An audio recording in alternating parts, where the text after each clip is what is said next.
আরে বাইক কি নতুন নিছিস নাকি? আরে হয় বেটা, বাইক কিনে সামনে আরেকটা হুন্ডার কিনবো, বুঝছ না? আমি তো বেটা একটা এয়ারপোর্ট কিনছি। এয়ারপোর্ট? এয়ারপোর্ট হ্যাঁ। মানে বুঝলাম না কিছু। আরে না বুঝে ফাইজলামি করছিস? এয়ারপোর্ট তুই কিনা নিবি বেটা, ধর। তোর কি মনে হয় আমি কি একটা এয়ারপোর্ট কিনতে পারবো না? সত্যি কিনছো? হ্যাঁ। কত টাকা নিল? আরে 350 টাকা। ধর বেটা, 350 টাকা এয়ারপোর্ট কি কথা কস বেটা? ফাউলামির একটা লিমিট থাকে বেটা। এয়ারপোর্ট কত বড়? যত বড় হওয়ার কথা এয়ারপোর্ট তত বড়।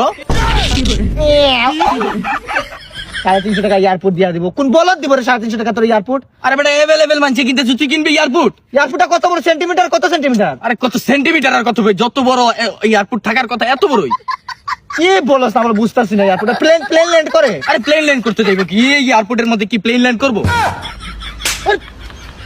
আরে এটা এয়ারপোর্ট না, এটা এয়ারপোর্ট।